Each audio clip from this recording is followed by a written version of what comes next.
ராமானுஜதயா பாத்திரம் ஞானவைராக்யபூஷணம் ஸ்ரீமத்வேங்கடநாதார்யம் வந்தே வேதாந்ததேசிகம் யோ நித்யமச்யுதபதாம்புஜயுக்மருக்மவ்யாமோஹதஸ்ததிதராணி திருணாய மேனே அஸ்மத்குரோர்பகவதோஸ்ய தயைகசிந்தோः ராமானுஜஸ்ய சரணோ சரணம் பிரபத்யே இற்பிறப்பரியீர் இவரவரென்னீர் இன்னதோர் தன்மையென்றுணரீர் கற்பகம் புலவர் கலைகனென்றுலகில் கண்டவா தொண்டரைப் பாடும் சொற்பொருளாலீர் சொல்லுகேன் நம்மின் சூழ்புணல் குடந்தையே தொழுமின் நற்பொருள் காண்மின் பாடினீர் உய்மின் நாராயணா என்னும் நாமம். 108 திவ்யதேச வைபவங்கள்ல சோழ நாட்டு திருப்பதிகளில் தலையாயதான திருக்குடந்தை என்று சொல்லக்கூடியதான கும்பகோண கஷேத்திர மகாத்மியத்தை அனுபவித்துக் கொண்டு வருகிறோம். ஸ்ரீரங்கத்திலே பிரணவாகார விமானத்திலே சயனித்துக் கொண்டிருக்கக்கூடிய ஸ்ரீரங்கநாதன் விபீஷணனிடத்திலே சொன்ன வார்த்தை, விபீஷணா, இன்னும் சற்று காலத்திலே நான் இந்த பிரணவாகார விமானத்தோட கலந்திருக்கக்கூடிய வைதிக விமானம் இதிலிருந்து தனியாக வெளிப்பட்டு அந்த வைதிக விமானத்தில் ஷாருங்கராஜனாக நான் கும்பகோண கஷேத்திரத்திலே பொற்றாமரை கரையிலே தபஸ் பண்ணி கொண்டிருக்கக்கூடிய கோமலவள்ளிக்கும் ஹேம மகரிஷிக்கும் சேவை சாதித்து அந்த திருக்குடந்தைன்னு சொல்லக்கூடியதான கஷேத்திரத்திலே பொற்றாமரை கரையிலே அநேக கல்பகாலங்கள் ஸ்திரமாக அங்கு எழுந்தருளியிருந்து எல்லோருக்கும் அனுகிரகம் பண்ணி கொண்டிருப்பதாக சங்கல்பித்திருக்கிறேன். அதனால இந்த ஸ்ரீரங்கத்திலே ஸ்ரீரங்க விமானத்தோடு கூட ஸ்ரீரங்கநாதனாக இருக்க வேண்டியதும் திருக்குடந்தையிலே வைதிக விமானத்தோடு கூட ஷாரங்கராஜனாக இருக்க வேண்டியதும் என்னுடைய சங்கல்பமானபடினாலே உன்னாலதான் இந்த விமானம் இங்கே இடம் பெற்றது அப்படின்னு நீ நினைச்சுக்க வேண்டாம், நல்லபடியா போய் ராஜ்யம் பண்ணிட்டு வருஷத்துக்கு ஒரு முறை வந்து என்ன சேவிச்சுட்டு போ அப்படின்னு சொல்லி பெருமாள் விபீஷணனுக்கு அனுகிரகம் பண்ணிவிட்டு விபீஷணனுடைய ராஜ்யம் லங்கை இருக்கக்கூடிய திசையான தென் திசையை பார்த்து தென் திசை இலங்கை நோக்கி சயனித்துக் கொண்டு அவனையும் மற்றவர்களையும் எம்பெருமான் வாழ்வித்தருளினான்.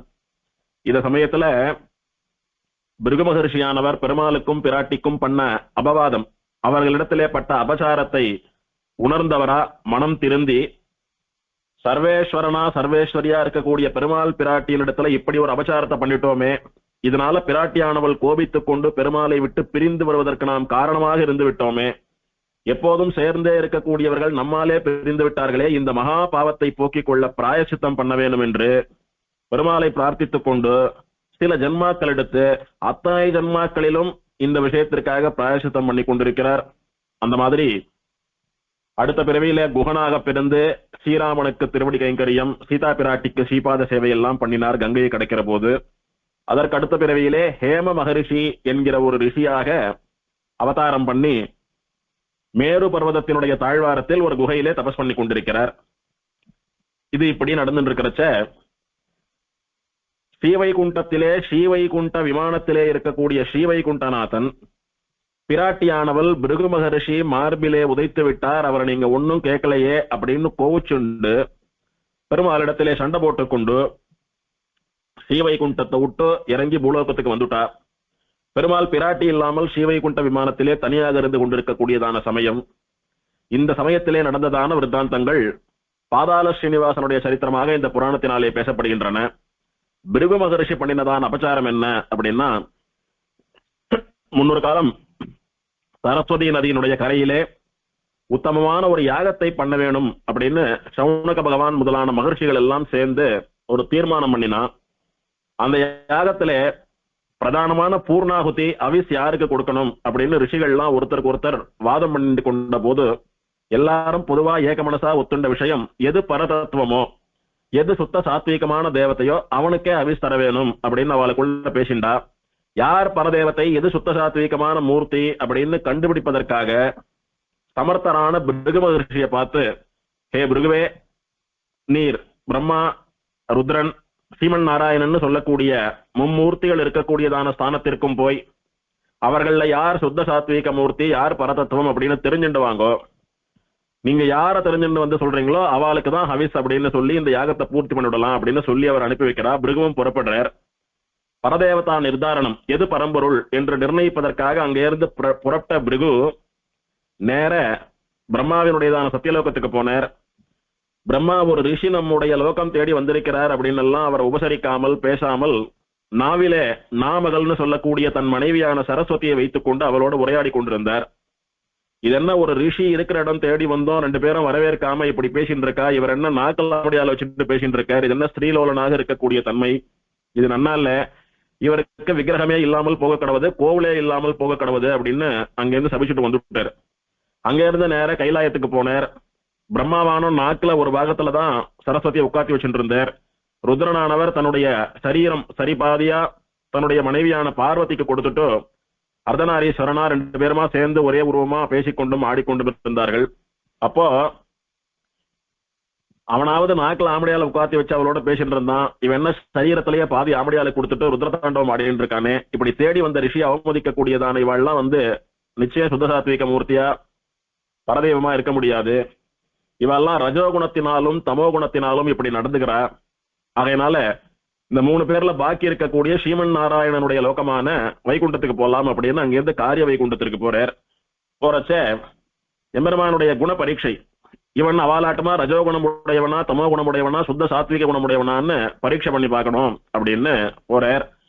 போனா பெருமாள் ஆச்சரியமா பிராட்டியோடு கூட சேஷபரியங்கத்திலே சயனித்துக் கொண்டிருக்கிறான்.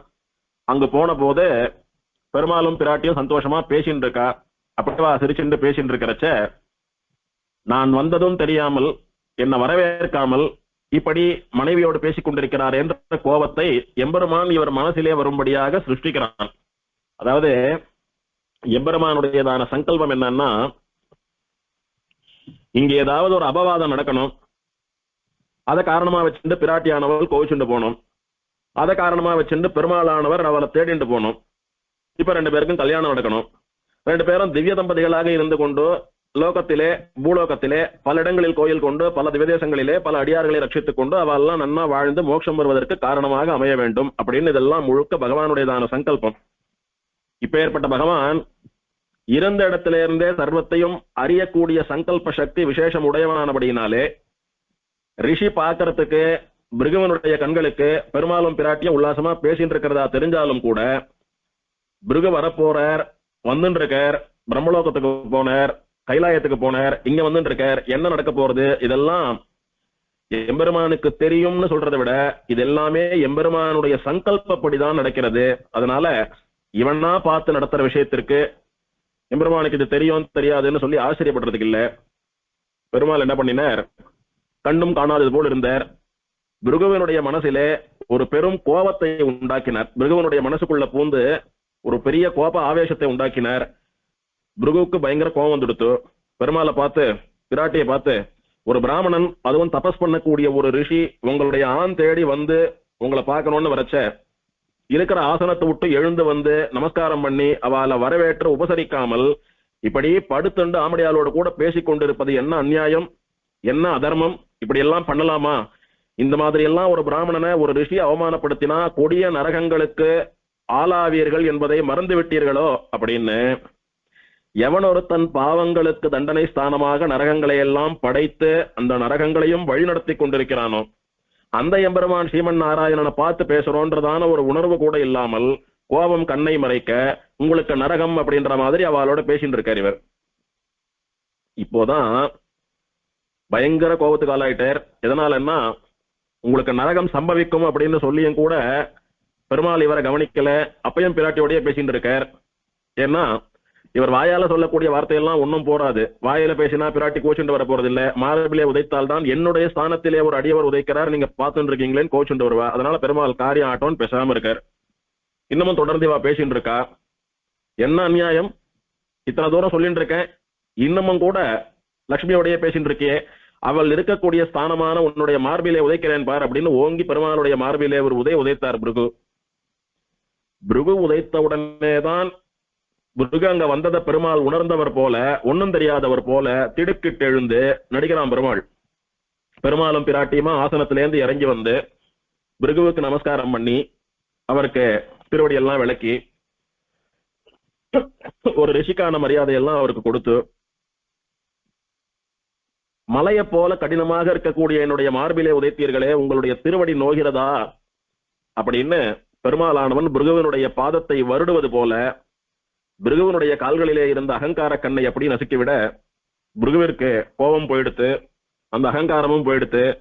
இப்போ பணிவு வந்து பக்தி வந்து ஒரு ரிஷியா, எம்பெருமானே நான் உன்னுடைய மார்பிலே ஓங்கி உதைத்தேன், அதுவும் உன்னுடைய பிராணநாயகியா இருக்கக்கூடிய தாயார் ஸ்தானம்னு தெரிஞ்சுன்னா உதைச்சேன்.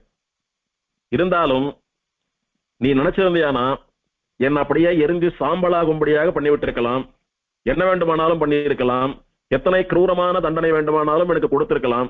ஆனா நீ எத்தனை சுத்த சாத்வீக மூர்த்தியா இருக்கப்போ என் மார்பிலே உதைத்த உன் கால் நோகிறதா அப்படின்னு என் காலை புடிச்சு தொட்டோ ஆறுதல் சொல்றையே, காலை வருடி விடுறையே, இப்பேற்பட்ட பரதேவதையினுடைய பெருமையை நான் தெரிந்து கொள்ளாமல் உன்னை நான் மார்பிலே உதைத்து விட்டேனே அப்படின்னு வெட்கப்பட்டு தலை குனிந்து, அப்பா நான் இப்போது பண்ணினது மகா அபசாரம், இதுக்கு எத்தனை ஜன்மங்கள் எடுத்தாலும் பிராயசித்தம் இல்லை, அது நன்னா தெரியும்.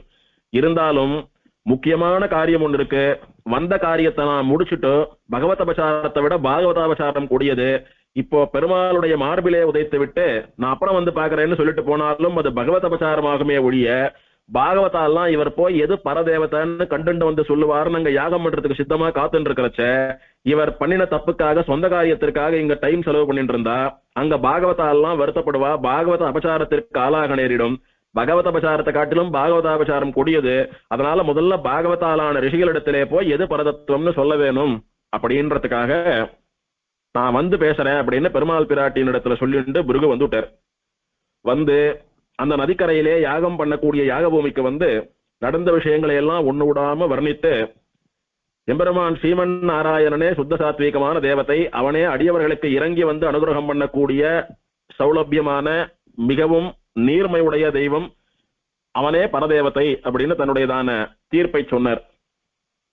சொன்னபோது அப்படியே அந்த பரதேவதையான ஸ்ரீமன் நாராயணனை குறித்தே இந்த யாகத்தை பண்ணிவிடலான்னு ரிஷிகள்லாம் நல்லபடியா யாகத்தை நடத்தி முடிச்சார். யாகம் எல்லாம் முடிஞ்சா விட்டு பிருகுவானவர் தான் பண்ணின தவற நினைச்சு மிகவும் நொந்து பெருமாளை நினைச்சு தபஸ் பண்றார். பண்ணி இனி வரக்கூடிய ஜென்மங்களிலே பகவானே எந்த உன்னுடைய மார்பிலே என்னுடைய காலாலே உதைத்தேனோ அந்த மகா பாவம் நீங்குவதற்காக உன் காலடியில் விழுந்து கிடப்பவனா, உன்னுடைய அடியவனா, உனக்கு ஸ்ரீபாத சேவை பண்ணக்கூடிய சேவகனாக நான் பிறக்க வேண்டும். ஒண்ணு. ரெண்டாவது, எப்போதும் உன்னை பிரியாமல் சேர்ந்தே இருக்கக்கூடிய பிராட்டி நான் அவளுடைய ஸ்தானமான உன்னுடைய மார்பிலே உதைத்து விட்டேன் என்பதற்காக உன்னோட கோச்சுண்டு சண்டை போட்டு உன்னை விட்டு பிரிஞ்சு போயிட்டால் ஒன்னும், எப்போதும் சேர்ந்தே இருக்கிறவா என்னால பிரிஞ்சுங்களோ. ஆகையினாலே அவளை உன்னோடு சேர்த்து வைக்கக்கூடிய பாக்கியம் எனக்கு வேண்டும். அப்படின்னா பிராட்டி என்னுடைய பெண்ணாக பிறந்து அவளை நான் வளர்த்து ஆளாக்கி உனக்கு நான் கன்னிகாதானம் பண்ணி கொடுக்க வேணும்.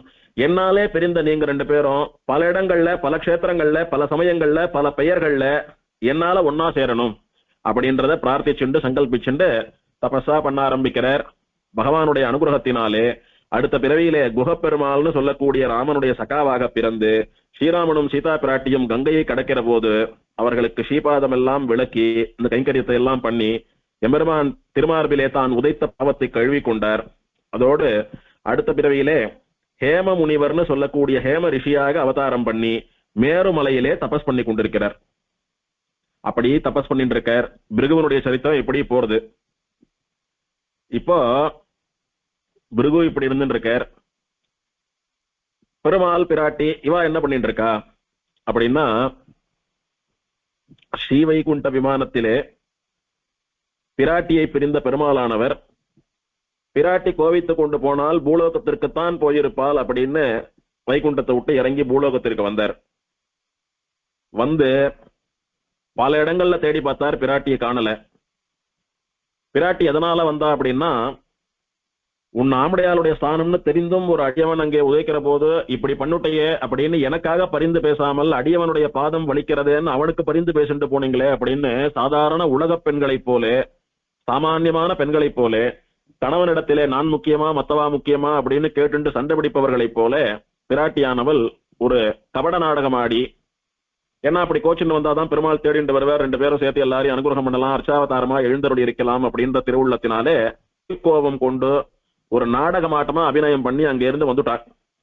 வந்தவ என்ன பண்ணினான்னா, கொல்லாபுரம்னு சொல்லக்கூடியதான ஊர், அதாவது இப்ப கொல்ஹாப்பூர்னு சொல்லக்கூடியதான ஊர் கரவீரபுரம்னு பேரு. அந்த இடத்துல ஒரு ராஜாவானவன் பரம விஷ்ணு பக்தன், பரம லட்சுமி பக்தன், அவன் ரொம்ப காலம் தபஸ் பண்ணிட்டு இருக்கான். அந்த ஊர்ல மழையே இல்லாமல் வறுமையினாலே பயிர்கள்லாம் வாடி அங்க இருக்கிறவர்களுக்கு ஆகாரம் கிடைக்காம, ஐஸ்வர்யம் இல்லாம, ரொம்ப க்ஷாமத்திற்கு, வறுமைக்கு உள்ளான பூமியாக இருந்து கொண்டிருந்தது. ஐஸ்வர்யத்திற்கு அதிபதியான பிராட்டியினுடைய அனுகிரகம் இருந்தால் இந்த க்ஷாமம், வறுமையெல்லாம் சரியாகி ஐஸ்வர்யம் செழிக்கும் அப்படின்னு அந்த ராஜாவானவன் பிராட்டியை நோக்கி தபஸ் பண்ணி கொண்டிருக்க, பிராட்டியானவள் அந்த இடத்துக்கு வந்து சேர்றா. கரவீரபுரம்னு சொல்லக்கூடிய கொல்ஹாப்பூருக்கு வந்து சேர்றா. அந்த ராஜாவுக்கு தரிசனத்தை கொடுத்து, நீ பிரார்த்தித்துக் கொண்டபடியே உன்னுடைய தேசத்திலே பஞ்சம் ஒழியும், க்ஷாமம் ஒழியும் அப்படின்னு அவனுக்கு வரத்தை கொடுத்து, பழையபடி நன்னா மழை பொழிந்து, நன்னா பயிர்கள்லாம் செழித்து வளர்ந்து, எல்லோருக்கும் எல்லா விதமான ஐஸ்வர்யங்களும் ஏற்பட்டு, அதற்கெல்லாம் காரணமா இருக்கக்கூடிய லட்சுமி தேவிக்கு கோவில் அமைத்து அவளுக்கு நித்தியம் ஆராதனை அர்ச்சனை எல்லாம் பண்ணிட்டு அந்த ராஜாவும் அந்த ஊர் மக்களும் கொல்ஹாப்பூர்ல மகாலட்சுமியினுடையதான ஆராதனம் ரொம்ப விசேஷமா நடக்கிறது. ஆனால் தேடிக்கொண்டு வருகிற எம்பெருமானுடைய கண்களுக்கு மட்டும் தான் தெரிய வேண்டாம் அப்படின்னு தாயார் தன்னுடைய சங்கல்பத்தினாலே தன்னை மறைத்துக் கொள்கிறாள். பெருமாளானவர் வைகுண்டத்திலிருந்து இறங்கி வந்தவர் பல இடங்கள்ல போய் தேடி பார்த்தார், பிராட்டியை காணல. அப்போ திருவேங்கடமலை பக்கம் வரார். வந்து திருவேங்கடமலையிலே இறங்கி அங்கே ஒரு புற்றின் அடியிலே யோகம் எல்லாம் பண்ணிக்கொண்டு பிராட்டி எங்க இருக்கிறாள் என்று தேடிக்கொண்டு வராக பெருமாளுடைய அனுமதி பெற்று அங்கே தங்கி வாசம் பண்ணி பிராட்டியை தேடிட்டு இருக்கிற சமயத்துல பிராட்டியானவள் ஆகாசராஜாவினுடைய பெண்ணா பத்மாவதியாக அவதாரம் பண்ணி இருக்கிறாள் அப்படின்ற செய்தியை தெரிந்து கொண்டு அவளை கல்யாணம் பண்ணி கொண்டு திரும்பவும் லட்சுமியோடு சேர்ந்து ஸ்ரீஹஸ்பதியா வைகுண்டத்துக்கு போகணும் அப்படின்னு பெருமாள் திருவேங்கடமலையிலேயே வாழ்ந்து கொண்டிருக்கிறார், வசித்துக் கொண்டிருக்கிறார். இப்போ பிராட்டியானவள் கரவீரபுரத்திலே போய் அங்க எல்லாருக்கும் அனுகிரகம் பண்ணிட்டு கோயில் கொண்டிருக்கிறாள், தன்னை மறைச்சுட்டு இருக்கான்னு பார்த்தோம். உடனே திருவேங்கடமலையினுடைய பிரதேசத்திலே ஆகாசராஜாவினுடைய புத்திரியா பத்மாவதியா பிறந்திருக்கான்னு பாக்குறோம். அப்படின்னு சொன்னால் பெருமாள் எப்படி ஈஸ்வரனோ விபுவோ அந்த மாதிரி பிராட்டியும் ஈஸ்வரி விபு. பெருமாளுக்கு எப்படி ஒரு சமயத்திலே பல அவதாரங்கள் கூடுமோ அந்த மாதிரி பிராட்டிக்கும் ஒரு சமயத்திலேயே பல அவதாரங்கள் கூடும். ஆகையினாலே பிராட்டின்னு சொல்லக்கூடியவள் சில பேர் சொல்வது போல ஜீவாத்மா அல்ல, அவள் பரதத்துவம். அதனால எம்பெருமானுக்கு சமானமா எல்லாத்தையும் அவளால பண்ண முடியும். சொல்ல போனா சிருஷ்டியிலிருந்து சம்ரட்சணத்திலிருந்து மோட்சத்திலிருந்து எல்லாத்திலையும் பெருமாளும் பிராட்டியும் சரிசமமா இருந்துதான் நமக்கு எல்லாத்தையும் பண்ணிட்டு இருக்கா. ஆகையினாலே பகவானுக்கு இருக்கக்கூடிய சர்வசக்திகளும் பிராட்டிக்கும் உண்டானபடியினாலே ஒரே சமயத்தில் இவள் பத்மாவதி அவதாரம் பண்ணி திருவேங்கடமுடையானை மணப்பதற்கும் தட்டில்லை. அதே சமயம் கொல்ஹாப்பூரிலே மகாலட்சுமியாக இருந்து கொண்டு அர்ச்சாவதாரமா அடியவர்களுக்கு அனுகிரகம் பண்ணி கொண்டிருப்பதிலும் ஆச்சரியம் ஒண்ணுமில்லை. அதே சமயத்துல திருக்குடந்தையிலே கோமலவள்ளியாக தபஸ் பண்ணுவதற்கும் ஆச்சரியப்படுவதற்கில்லை. அதனால திருவேங்கடமுடையான் பத்மாவதி தேவியை மணந்து கொண்டு ஸ்ரீனிவாசனா, மார்பிலே பத்மாவதியை தரித்தவனா, எப்போதும் அவளை விட்டு பிரியாதவனா, திருவேங்கடமலையில பூலோக வைகுண்டமா வைகுண்டத்தில் இருக்கக்கூடிய அத்தனை விஷயங்களையும் திருமேல மலை மேலேயே வச்சுண்டு பெருமாள் பிராட்டியோடு கூட ஆனந்தமாக இருந்து கொண்டிருக்கிறான். இந்த சமயத்திலே ஹேம முனிவர் பெருமாளை சேவிக்கணும். திருக்குடந்தையில தபஸ் பண்ணிட்டு இருக்கிற கோமலவள்ளின்னு சொல்லக்கூடிய பிராட்டி அவளும் பெருமாளை சேவிக்கணும். ஸ்ரீரங்கத்தில் இருக்கக்கூடிய வைதிக விமானத்து சாரங்கராஜன் திருக்குடந்தைக்கு வந்து சேரணும். இது பகவானுடையதான சங்கல்பம். இப்போ ஹேம முனிவரோ மேரு பர்வதத்துல தபஸ் பண்ணிட்டு இருக்காரு, பெருமாளோ வைதிக விமானத்தோடு கூட ஸ்ரீரங்கத்துல இருந்துட்டு இருக்கான், பிராட்டியோ கொல்ஹாப்பூர்ல இருந்துட்டு இருக்கா. பெருமாள் அங்க வந்து சேரணும்னா அதுக்கு முன்னால பிருகு மகரிஷியும் கோமலவள்ளி தாயாரும் திருக்குடந்தைக்கு வந்து சேரணும். இப்போ என்ன பண்ணினா இதெல்லாம் நன்னா நடக்கும் அப்படின்னு பகவத் சங்கல்பத்தினாலே நாரதரானவர் கலகம் பண்ண ஆரம்பித்தார். நாரதர் கலகம் நன்மையிலே முடியும் அப்படின்னு சொல்றாலே அத்தனையும் சத்தியம். இப்போ ஹேம மகர்ஷிக்கும் கோமலவள்ளி நாச்சியாருக்கும் பெருமாள் சேவை கிடைக்கணும், பெருமாள் அவளை கல்யாணம் பண்ணிக்கணும், வைதிக விமானத்தோட சாரங்கராஜன் கும்பகோணத்துக்கு வந்து சேரணும். இது எல்லாமே நல்ல காரியங்கள் தானே. இந்த நல்ல காரியங்கள் எல்லாம் நடக்கணும்ன்றதுக்காக நாரதர் உத்தமமான ஒரு கலகத்தை பண்ணினார். என்ன கலகம் அப்படின்னா, நேர கரவீரபுரத்திற்கு கொல்ஹாப்பூருக்கு தாயார் இடத்துக்கு போனார். அங்கே போய் உன் கணவனான எம்பெருமான் நாராயணன் உன்னை விட்டு திருமலை பிராந்தியத்தினுடைய அடிவாரத்திலே ஆகாசராஜாவினுடைய புதல்வியான பத்மாவதியை திருமணம் செய்து கொண்டு அவளோட திருவேங்கடமலையிலே ஆனந்தமாக வசித்துக் கொண்டு சந்தோஷமா வாழ்ந்துட்டு இருக்கான். இப்படி உன்னை தேடி உன்னோட வந்து சேரணும் அப்படின்றதுக்காக வைகுண்டத்தை விட்டு வந்தவன் நீ எங்கிருந்தாலும் உன்னை தேடி ஒன்னா கைபிடிச்சிருக்கணும். எப்படி ஆகாசராஜ புத்திரியான பத்மாவதியை திருமணம் பண்ணி கொள்ளலாம் அப்படின்னு ஒரு கேள்வி கேட்டு பிராட்டியினுடைய கோபத்தை தூண்டி விடுறார். பிராட்டியானவள் எம்பெருமான் மேல கோபப்படுறா. நான் என்னை மறைத்துக் கொண்டாலும் எத்தனை காலம் ஆனாலும் நான் உன்னிடத்திலே வரும் வரை காத்திருந்து எனக்காக முயற்சி பண்ணியிருக்க வேணுமே ஒழிய, நான் வரலன்றதுக்காக, நான் தெரியல எங்க இருக்கேன்னு தெரியலன்றதுக்காக இன்னொரு பெண்ணை திருமணம் செய்து கொள்ளலாமா அப்படின்னு கோவப்படக்கூடியவள் போல இந்த கரவீரபுரமான கொல்லாபுரத்திலே இருக்கக்கூடிய மகாலட்சுமி தாயார் நினைக்கிறா. இவ்வளவு கோபத்தினால தூண்டி விட்டுட்டு என்ன சொன்னார், நீ உடனே திருவேங்கடமலைக்கு போ, இன்னொரு பெண்ணோடு வாழ்க்கை நடத்தி கொண்டிருக்கக்கூடிய உன் கணவனை கையும் களவுமாக பிடி அப்படின்னு தூண்டி விட்டுட்டு, அம்மா நான் வரேன் நாரதர் அங்கிருந்து புறப்பட்டு எங்க போனார், நேர யார கையும் களவுமா பிடிக்க சொன்னாரோ அந்த திருவேங்கடமுடியானிடத்துக்கு ஒன்னும் தெரியாதவர் போல வந்தார். வந்து பெருமாளையும் பத்மாவதி தாயாரையும் சேவிச்சார். எம்பெருமானே, இந்த பத்மாவதி தேவியும் சாட்சாத் பிராட்டியினுடைய அம்சம் தானே, அதனாலதானே நீ இவளை கல்யாணம் பண்ணிட்டு இருக்க. பிராட்டி எத்தனை சரீரம் எடுத்தாலும் எத்தனை அவதாரம் பண்ணினாலும் அத்தனை அவதாரங்களிலும் அவளுடைய கரம் பற்றக்கூடிய மணவாளன் நீ மட்டும் தானே. அதனாலதான பத்மாவதி தேவியை நீ மறந்திருக்கிறாய். சுகபிரம்மம் எல்லாம் கல்யாணத்தை நடத்தி வச்சார். அவள்லாம் பிரம்ம ரிஷிகள், அவளுக்கு தெரியாதது ஒண்ணு உண்டா? இவள் ஒருவேளை பிராட்டியா இல்லாது போனா இவள் உனக்கு கல்யாணம் பண்ணி வச்சிருப்பாளா? அதுவும் போக அண்ட சராசரங்கள் இருக்கக்கூடிய அத்தனை பேரும் உன்னுடைய பத்னி ஸ்தானம்னு சொல்றச்ச நீ யார் வேணாலும் உனக்கலாமே, அதற்கு என்ன தடங்கள்? நீ சர்வேஸ்வரனாச்சே. அப்படி இருக்கிறச்ச நீ பிராட்டினுடைய அம்சமான பத்மாவதியை மணந்ததை சகித்துக் கொள்ள முடியாமல் கரவீரபுரத்திலே உன் கண்களுக்கு தெரியாமல் தன்னை மறைத்துக் கொண்டிருந்த உன்னுடைய ஆமடியாளான மகாலட்சுமி கோவிச்சுண்டு உண்டு இல்லைன்னு பண்றேன்னு உன்னை நோக்கி திருவேங்கடமலைக்கு வந்துருக்கா. இங்க நீ என்ன பண்ற, அவளுடைய கோபத்துக்கு ஆளாகாமல் கும்பகோண கஷேத்திரம்னு சொல்லக்கூடியதான கஷேத்திரத்திலே எங்கேயானும் புதர்ல ஒரு பாதாளத்துல போய் ஒளிஞ்சுக்கோ. ஒளிஞ்சு உன்னை நீ காப்பாத்திக்கோ. உன்னுடைய ஆமடியாளான பத்மாவதியையும் நீ பாதுகாப்பா எங்கேயானும் வச்சுட்டு போ அப்படின்னு அங்கேயும் போய் கலகம் பண்ணிட்டார். கலகம் பண்ணிட்டு நேரம் எங்க போறாரு அப்படின்னா மேரு பர்வதத்திற்கு ஹேம ரிஷியின் இடத்துல போறார். ஹேம ரிஷியே, நீர் இப்படி இங்க உட்கார்ந்து தபஸ் பண்ணிட்டு இருக்கீர், ஆனா பகவானுடைய சங்கல்பம் வேறு விதமாக இருக்கிறது. நீர் முதல்ல பகவான தியானம் பண்ணி நான் எங்க தபஸ் பண்ணணும்னு தியானத்தினால கேளும். பெருமாள் உங்களை வழி நடத்துவார். எப்படி வழி நடத்துறாரோ அப்படி பண்ணும். அப்போதான் நீர் பெருமாளை சீக்கிரம் சேவித்து அவருக்கு கன்னியாதானம் எல்லாம் பண்ணி கொடுக்க முடியும்.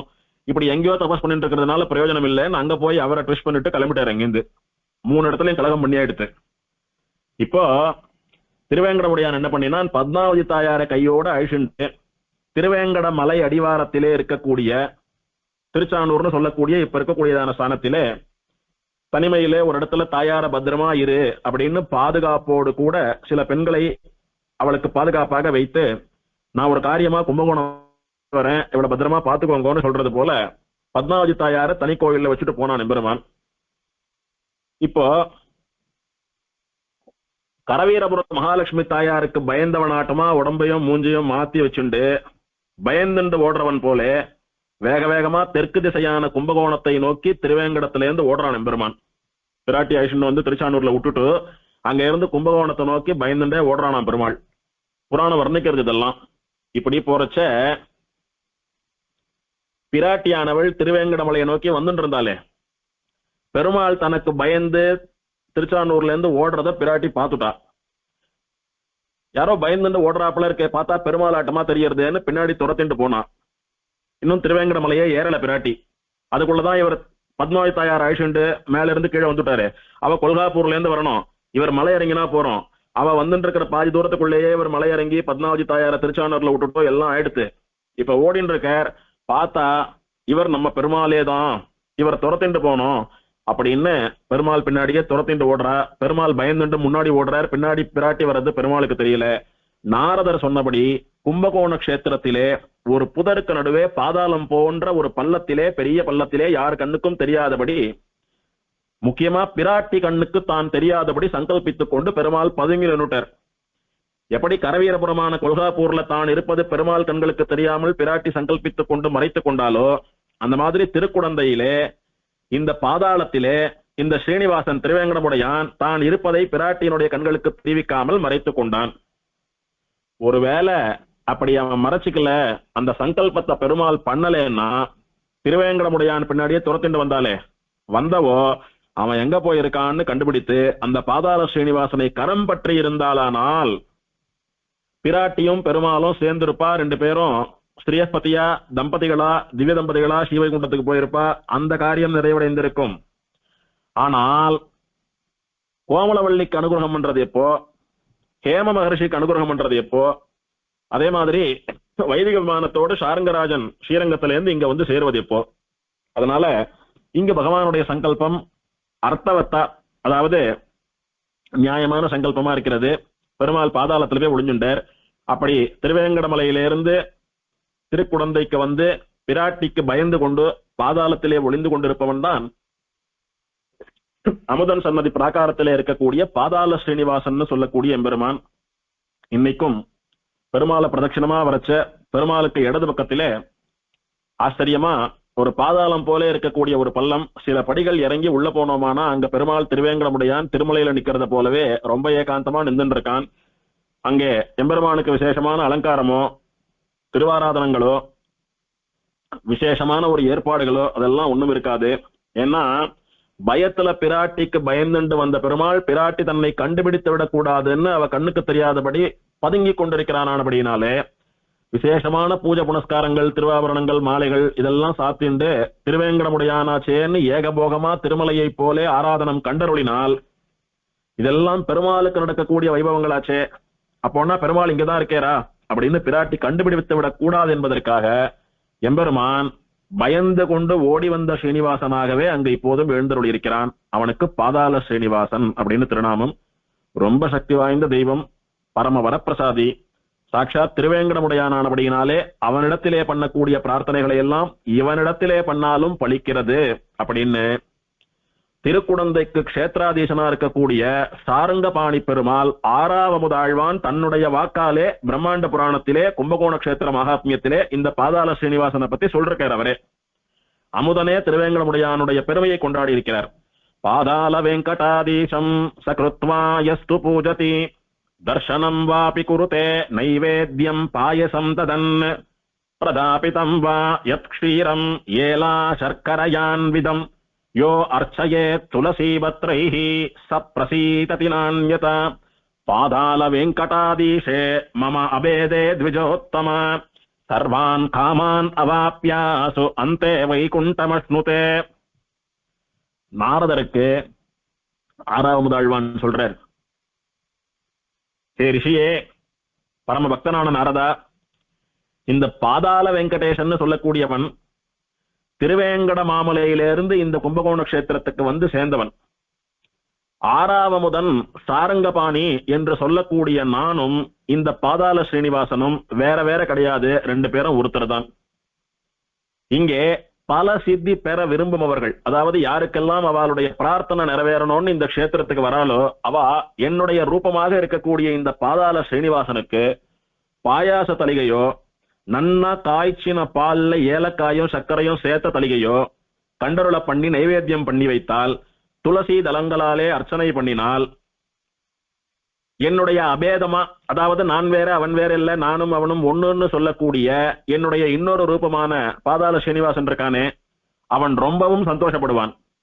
அத்தனை சந்தோஷத்தோட கூட அவன் உங்களுடையதான எல்லா அபீஷ்டங்கள், உங்களுக்கு என்னென்ன ஆசைகள்லாம் உண்டோ எல்லாத்தையும் நிறைவேற்றி வைத்து அவன் திருவடிகளிலே சரணாகதியும் பண்ண வைத்து அந்த ஜன்மாவின் முடிவிலே உங்களுக்கு வைகுண்டமான மோட்சத்தையும் கொடுப்பான் அப்படின்னு சாரங்கராஜனுடைய வார்த்தையா கும்பகோண மகாத்மியத்திலே 51வது அத்தியாயத்திலே ஸ்லோகங்கள் உண்டு. பாதாள வெங்கடாதீஷே மம அபேதே, நானும் அவனும் ஒண்ணுதான். ஆக திருவேங்கடமுடையான், ஸ்ரீவைகுண்டநாதன், ஸ்ரீரங்கநாதன், அமுதன், இவா 4 பேரும் ஒண்ணு அப்படின்னு இதனால ஏற்படுறது. இந்த எம்பெருமானுடைய பெருமை அப்படி இருக்கிறது. ஒரு பெருமாளே இன்னொரு பெருமாளை பத்தி சொல்லக்கூடிய அளவுக்கு இவனுடைய பெருமை இருக்கிறது. இப்படி இந்த பெருமாளை பின்னாடி திருச்சானூர்ல இருந்து துரத்திண்டு வந்தாலே தாயார், கொல்காப்பூர் மகாலட்சுமி தாயார், அவ கண்களுக்கு தான் தெரியக்கூடாதுன்னு சங்கல்பிச்சுட்டு பெருமாள் வந்து பாதாளத்துல மறைஞ்சிட்டானு. இப்போ பெருமாள் ஓடிண்டே வந்தார், பின்னாடி துரத்திண்டே வந்தோம், எங்க போனார்னு தெரியலையே, திடீர்னு மறைஞ்சு போயிட்டாரு என்ன தாயாருக்கு பெருமாள் தெரியாத போயிட்டார் கண்ணுக்கு. அப்படியே துரத்திண்ட வந்தவோ கும்பகோண கஷேத்திரம்னு சொல்லக்கூடிய கஷேத்திரத்துல காலடியை வச்சுட்டா. பெருமாள் கும்பகோணத்தை நோக்கி ஓடின்னு இருக்கிறச்ச திருப்பதியில இருந்து துரத்திண்டு வந்தா. பெருமாள் நன்ன கண்ணுக்கு தெரிஞ்சார், முன்னாடி ஓடுறாரு பின்னாடி ஓடுறா, கூட்டுண்டே வரா, பெருமாள் காதுல விழல, அப்படியே ஓடிண்டு வர்றார் பெருமாள், இவ்வளவு ஓடிண்டு வரா. திடீர்னு ஒரு இடம் வந்த உடனே பெருமாள் இவள் பார்வையில இருந்து மறைஞ்சு விடுறாரு. அவர் சங்கல்பிச்சுட்டார் இவ கண்ணுக்கு தெரியக்கூடாதுன்னு. அப்போ அவர் போன திசையிலேயே வந்துட்டு இருக்கா பாருங்க. திடீர்னு அவளுக்கு பெருமாள் கண்ணுக்கு தெரியாம போயிடுறார். எப்போன்னா எப்போது அவள் கும்பகோண கஷேத்திரத்திலே காலடியை எடுத்து வைத்தாலோ அப்போது அந்த கும்பகோண கஷேத்திரத்தினுடையதான மகாத்மியம், அதனுடைய பெருமையினாலே பிராட்டியினுடைய கோபம் மொத்தம் ஒழிஞ்சு போயிடுத்து. பிராட்டியானவள் எப்படி துரத்திண்டு வந்தா? பெருமாள் பயந்து நடுங்கிக் கொண்டு ஓடி வரும்படியாக அத்தனை மகா கோபத்தோட கூட வந்தா. கொல்ஹாப்பூர்ல இருந்து திருப்பதிக்கும், திருப்பதியில இருந்து கும்பகோணத்துக்கும். கும்பகோண கஷேத்திரத்துல காலடி பட்ட உடனே பிராட்டியினுடைய கோபம் மொத்தம் சமணமாகி சத்வகுணம் தலையெடுத்து பிராட்டி என்ன நினைக்கிறாளாம், பெருமாளும் நமக்காக எத்தனையோ பிரயத்தனம் பண்ணியிருக்கார். கரவீரபுரத்திற்கு வந்த போது பெருமாளோடு நாம சமாதானமா சேர்ந்து போயிருந்தா இன்னத்துக்கு எப்பவோ பெருமாளோட சேர்ந்திருக்கலாம். ஆனால் நாம தான் கொஞ்சம் விடாப்பிடியா வீம்பா கோபத்தினால நாம பெருமாள் கண்களுக்கு தெரியாதபடி சங்கல்பித்துக் கொண்டோம். இப்போ அந்த பத்மாவதியும் நம்முடைய அம்சமாக அவதாரம் பண்ணினவள் தானே. திருவேங்கடமலை பிராந்தியத்திலே அலர்மேல் மங்கையோடு கூட திருவேங்கடமுடையானாக இருந்து கொண்டு எல்லாரையும் ரட்சிக்க வேண்டும் என்பதற்காக பெருமாள் சங்கல்பம் பண்ணி கொண்டு எடுத்த அவதாரம் தானே. அப்படி இருக்கிறச்ச என்னுடைய அம்சமான பத்மாவதியை, அலர்மேல் மங்கையை அவன் மணந்தது என்ன தவறு? நாம தான் நாரதருடைய தூண்டுதலின் பெயர்ல கோபம் கண்ணை மறைக்க பெருமாளை துரத்தேண்டு வந்தோம். பெருமாள் பெயர்ல தப்பில்ல, நாம தான் வீணா கோபப்பட்டுட்டோம். அந்த கோபம் வாண்டாம், இனி அந்த கோபத்தை விட்டுடணும் அப்படின்றதான சத்வகுணம் கும்பகோண கஷேத்திரத்தினுடைய சம்பந்தத்தினாலே பிராட்டிக்கு ஏற்பட்டது.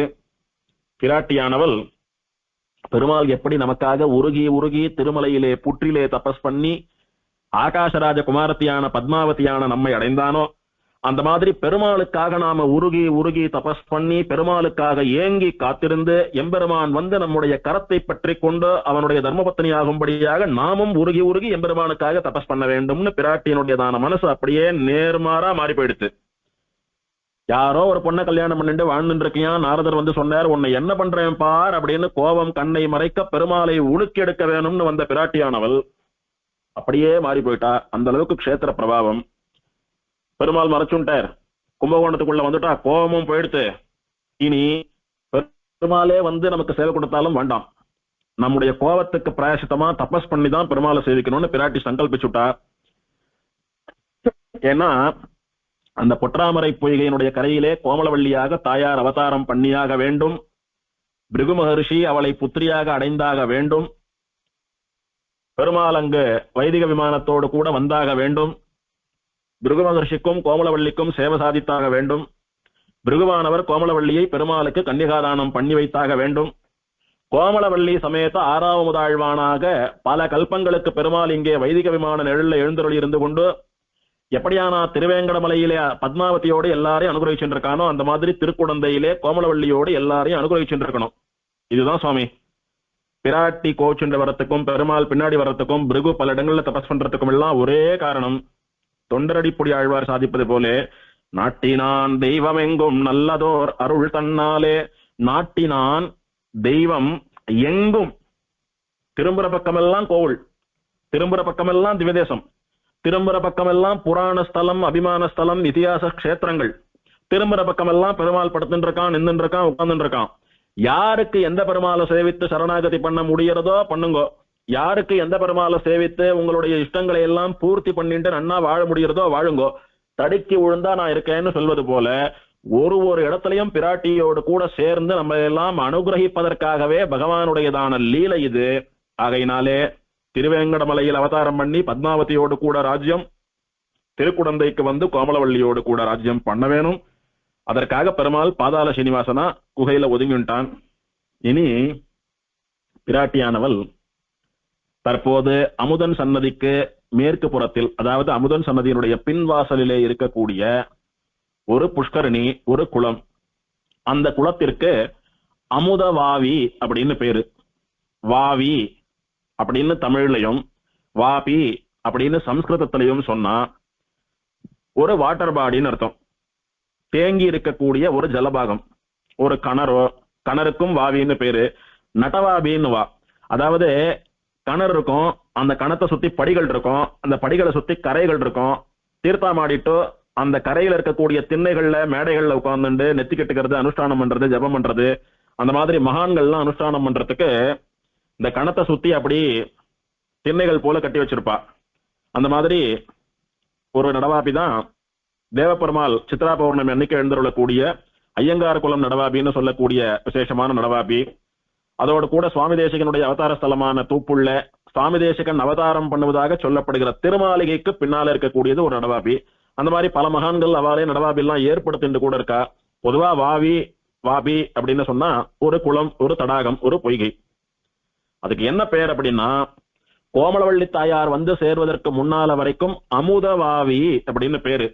அப்படின்னா பிரளய காலத்திலே பிரம்மாவானவர் வேத புராண இதிகாச பீஜம் அமுதம் இது எல்லாத்தையும் ஒரு குடத்துல வைத்து மேரு பர்வதத்துல வச்சுட்டு வந்தார். அது அப்படியே பிரளய ஜலத்துல வெள்ளத்துல அடிச்சுட்டு வந்து கும்பகோணத்துல கவிழ்ந்ததுன்னு சொன்னோமே.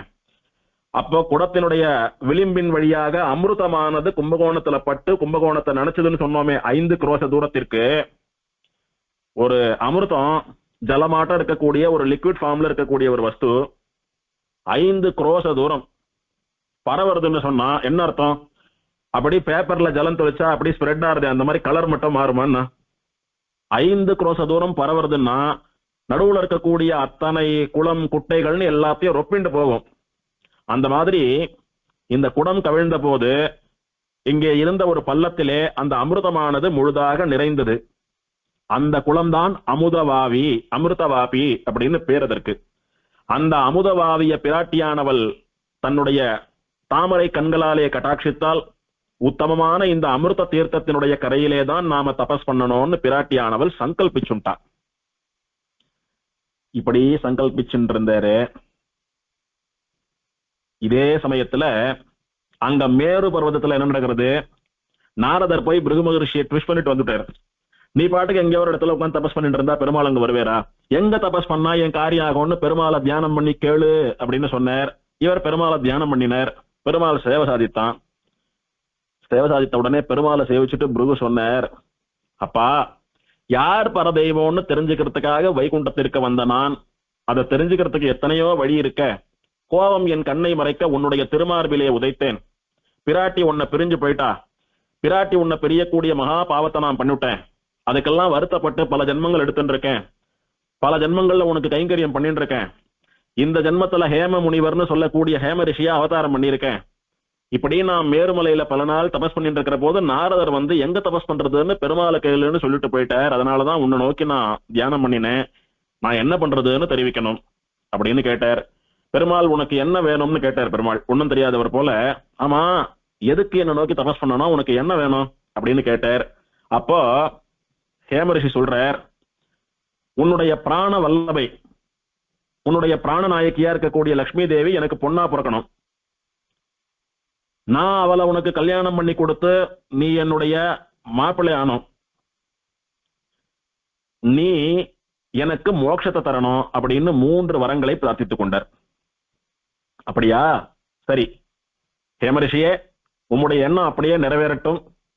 அது நிறைவேறக்கூடியதான வழி என்ன, எங்க நிறைவேறும் அப்படின்னு கேட்கறதுக்கு தானே நாரதனுடைய பிரேரணையின் பெயர்ல என்ன நோக்கி தியானம் பண்ணீர். இப்ப நான் சொல்றேன் கேட்டுக்கோ. இப்போதே நீர் இந்த மலையை விட்டு இறங்கி புறப்பட்டு காசிக்கு போய் கங்கையில தீர்த்தமாடுங்கோ. பல திவதேசங்கள்ல போய் என்ன சேவிங்கோ. பல புண்ணிய தீர்த்தங்கள்ல போய் தீர்த்தமாடுங்கோ. தீர்த்தமாடிக்கொண்டு காவிரி கரையிலே பிரம்மா ஒரு காலத்தில் என்னை நோக்கி பல யாகங்களாலே ஆராதித்ததான தண்டகாரண்யம்னு சொல்லக்கூடிய வனம் கும்பகோண கஷேத்திரத்திலே இருக்கிறது.